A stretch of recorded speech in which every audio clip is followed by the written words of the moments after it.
Good morning friends, मैं धीरेन्द्र सिंह केवन दोस्ती से आपका बहुत बहुत स्वागत करता हूं और उम्मीद करता हूं कि आप सभी अपने घर में बहुत अच्छे से होंगे।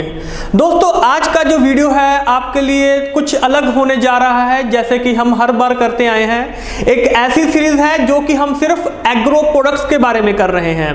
तो उम्मीद करता हूं कि आपको एग्रो प्रोडक्ट्स के बारे में बहुत कुछ सीखने को भी मिल रहा होगा और आपके जो कमेंट्स आ रहे हैं उनको पढ़ के मुझे बहुत अच्छा लग रहा है। तो आइए चलते हैं आज के विषय के बारे में। आज का जो हमारा टॉपिक है एक नया एग्रो प्रोडक्ट, जिसके बारे में आज हम बात करेंगे। लेकिन उससे पहले कुछ नई चीज के बारे में जानते हैं। आज हम बेसिकली बात करेंगे कि हमारे भारत में जो मिट्टी होती है वो कितने तरीके की होती है, उसके बारे में बात करेंगे। पुराने जमाने में क्या होता था कि जो लोग थे वो मिट्टी को दो तरीकों से पहचानते थे। एक जिसे उर्वरा बोलते थे, यानी कि जो फर्टाइल होती है, जो उपजाऊ जमीन होती है। दूसरा उसरा बोलते हैं, जहां पे जो मिट्टी होती है वो ज्यादा उपजाऊ नहीं होती है, जहां पे कुछ भी उगता नहीं है। इंसान ने जैसे जैसे अपने आप को अपग्रेड किया तो उसने मिट्टी को पहचानने के कुछ नए तौर तरीके अपनाने शुरू किए। 1956 में सॉइल सर्वे ऑफ इंडिया नाम की एक ऑर्गेनाइजेशन का गठन किया गया, जिससे कि इंसान ने समझना शुरू किया कि मिट्टी को उसके टेक्सचर से, उसके टेम्परेचर से, उसके मॉइस्चर से और तरीकों से भी उसको पहचानना शुरू किया। जैसे जैसे उसने मिट्टी को पहचाना वैसे वैसे उसको मिट्टी के बारे में और बहुत सारी अहम जानकारियां जो हैं वो पता चलनी शुरू हो गई। हमारे देश में बहुत तरीके की जो मिट्टी है वो पाई जाती है, जैसे कि एलुवियल सॉइल हो गया, ब्लैक सॉइल हो गया, रेड सॉइल हो गया, फॉरेस्ट सॉइल हो गया, माउंटेन सॉइल हो गया, अल्कलाइन या सलाइन सॉइल हो गया। तो ये कुछ तरीके की जो मिट्टी है वो हमारे भारत देश में पाई जाती है। अब थोड़ा सा डीपली जानते हैं मिट्टी के बारे में। दो तीन मिट्टी के बारे में थोड़ा सा डीपली जानेंगे ताकि आपको फर्क जो है वो पता चल सके। अब अगर मैं बात करूं कि एलुवियल सॉइल, हमारे देश में भारत में सबसे ज्यादा मात्रा में एलुवियल सॉइल के ऊपर खेती की जाती है, सबसे ज्यादा मात्रा में पाई जाती है। लगभग 43% एरिया में एलुवियल सॉइल है भारत में। एलुवियल सॉइल की खास बात यह है कि इसका जो कलर होता है वो लाइट ग्रे से लेके ऐश ग्रे तक होता है। सबसे ज्यादा मात्रा में इसमें पोटाश पाया जाता है और सबसे कम मात्रा में इसमें फास्फोरस पाया जाता है। इस मिट्टी में सबसे ज्यादा जो खेती होती है वो गेहूं की, चावल की, मक्की की, गन्ने की और ऑयल सीड्स की खेती होती है। तो ये था बेसिकली हमारा एलुवियल ऑयल्स के बारे में। दूसरी जो आती है हमारी, वो आती है हमारी रेड सॉइल। अब रेड सॉइल में बेसिकली क्या होता है, लाल मिट्टी जो होती है वो मोस्टली लो रेनफॉल एरिया में होती है, जहां पे बारिश बहुत कम होती है। इस मिट्टी में सबसे ज्यादा जो कमी होती है वो होती है लाइम की, फॉस्फेट की, मैग्नीज की, पोटाश की, ह्यूमस की। तो ये सब इसमें बहुत कम मात्रा में पाए जाते हैं। ये जो मिट्टी है गेहूं के लिए, चावल के लिए, ऑयल सीड्स के लिए सबसे ज्यादा उपयोगी मानी जाती है। और इस मिट्टी का जो लाल कलर होता है, जो लाल रंग होता है, उसकी वजह होती है फेरिक ऑक्साइड। फेरिक ऑक्साइड की वजह से इस मिट्टी का जो रंग होता है वो लाल होता है। अब चलते हैं आगे। दोस्तों, अब बात करेंगे हम ब्लैक सॉइल के बारे में या रीगर सॉइल के बारे में। ब्लैक सॉइल जो होती है ये बेसिकली पानी की रिटेंशन बहुत ज्यादा करती है ये अपने आप में। दूसरी चीज, इसमें सबसे ज्यादा मात्रा में पाया जाता है iron, lime, potassium and calcium. ये सबसे ज्यादा मात्रा में इसमें पाया जाता है और सबसे कम मात्रा में इसमें नाइट्रोजन, फास्फोरस और ऑर्गेनिक मैटर होते हैं। इसका जो कलर होता है वो डीप ब्लैक से लेके लाइट ब्लैक तक हो सकता है और ये कपास की यानी कि कॉटन की खेती के लिए सबसे उपयोगी मिट्टी जो है वो इसको माना जाता है। तो दोस्तों, जैसे हमने अभी देखा कि हमारी मिट्टी कितने प्रकार की होती है, कैसे हम मिट्टी का आंकलन करते हैं, वो सारी चीजें अब हमने जानी है।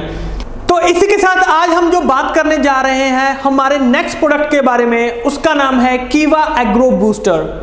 कीवा एग्रो बूस्टर जो है वो किस तरीके से काम करता है, कैसे किसान भाइयों की या जहां भी हम इसको इस्तेमाल कर रहे हैं कैसे इसमें मदद कर सकता है। तो सबसे पहले चीज, अगर हमने कोई प्रोडक्ट अगर हमने याद करना है, किसी को बताना है, तो उसके लिए जैसे हम जो फॉर्मूला इस्तेमाल करते हैं कि उस चीज को हम चार चीजों में डिवाइड कर देते हैं।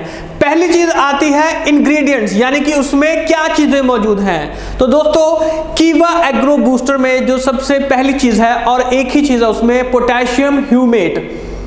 पोटेशियम ह्यूमेट में बेसिकली ह्यूमिक एसिड होता है, ये नेचुरल तरीके से खदानों से निकलता है। तो तो दोस्तों आप देखेंगे कि जिस फसल पे, जिस जमीन पे केमिकल्स का इस्तेमाल ज्यादा किया जा रहा है, वहां पे सोडियम, पोटेशियम, मैग्नीज, बोरॉन, ये ऐसे जो तत्व होते हैं इनकी मात्रा बढ़ जाती है। इनकी मात्रा को बैलेंस करने के लिए ह्यूमिक एसिड का इस्तेमाल किया जाता है। तो ये था हमारा इंग्रेडिएंट्स के बारे में। तो दोस्तों अब हम बात करेंगे मैकेनिज्म ऑफ एक्शन के बारे में, यानी कि ये काम कैसे करता है। सबसे पहली चीज कि जितने भी पोषक तत्व होते हैं ये उनको अपनी ओर खींचने का काम करता है, यानी कि मिट्टी में जो भी पोषक तत्व हो रहे हैं, पैदा हो रहे हैं, उनको अपनी ओर खींचने का काम करता है। दूसरा, जितने भी माइक्रोब्स होते हैं, यानी कि वो बैक्टीरिया जो हमारे मिट्टी के लिए लाभदायक होते हैं, ये उनको एक्टिवेट करने का काम करता है। जितना अच्छा वो एक्टिवेट होंगे उतनी जल्दी ही हमें रिजल्ट मिलना शुरू हो जाएगा। अब तीसरा कि ये फसल की जड़ों के ऊपर, यानी कि उसकी रूट्स के ऊपर काम करता है। रूट्स को और ज्यादा बेहतर बनाने का काम करता है, फसल आपकी और ज्यादा अच्छी होगी। और जो क्लोरोफिल होता है, यानी कि जो पत्तों में जो हरा रंग होता है वो क्लोरोफिल की वजह से होता है, तो क्लोरोफिल की मात्रा बढ़ाने का काम करता है। तो ये सारा है इसका बेसिकली काम करने का तरीका। अब बात करते हैं हमारी तीसरी चीज के ऊपर, जो है इसके बेनिफिट्स। अब बेनिफिट्स क्या है, यानी कि अगर हम कीवा एग्रो बूस्टर का इस्तेमाल करते हैं तो हमें क्या क्या लाभ मिल सकते हैं। सबसे पहली चीज कि पत्तों में जो पीलापन होता है उसको कम करता है, और साथ में उसकी जो शेप होती है, उसका जो साइज होता है पत्तों का, उसको बड़ा करने का काम करता है। और अगला, मिट्टी की उपजाऊ शक्ति को बढ़ाने का काम करता है, और साथ में जो फसल होती है, जो फूल होते हैं, जो फल होते हैं, उनकी पैदावार को बढ़ाने का काम करता है। और साथ ही में जो कीट होते हैं, जो बीमारी होती है, उससे हमारी फसल को ये बचाने का काम करता है। तो ये हमारे 3 पॉइंट्स हो गए कि इसमें इंग्रेडिएंट्स क्या हैं, इसका मैकेनिज्म ऑफ एक्शन क्या है और इसके बेनिफिट्स क्या हैं। और आखिरी चीज आती है डोसेज, कि ये इसको हमें इस्तेमाल कैसे करना है। सिंपल सी चीज है, अगर आपने मिट्टी में या काऊ डंग में, यानी कि जो गाय का गोबर होता है, अगर आप उसमें मिला के इस्तेमाल करना चाहते हैं तो आपको ये 500 ग्राम कीवा एग्रो बूस्टर इस्तेमाल करना है 1 एकड़ में। और अगर आप इसको केमिकल या फर्टिलाइजर के साथ आप इसको इस्तेमाल कर रहे हैं तो 1 एकड़ में आप इसको 1 किलो तक इस्तेमाल कर सकते हैं। तो मुझे लगता है अब आपको ये प्रोडक्ट बहुत आसानी से समझ आ चुका होगा कि इसके इंग्रेडिएंट्स कैसे हैं, मैकेनिज्म ऑफ एक्शन कैसे है, बेनिफिट्स कैसे हैं और इसको इस्तेमाल कैसे करना है।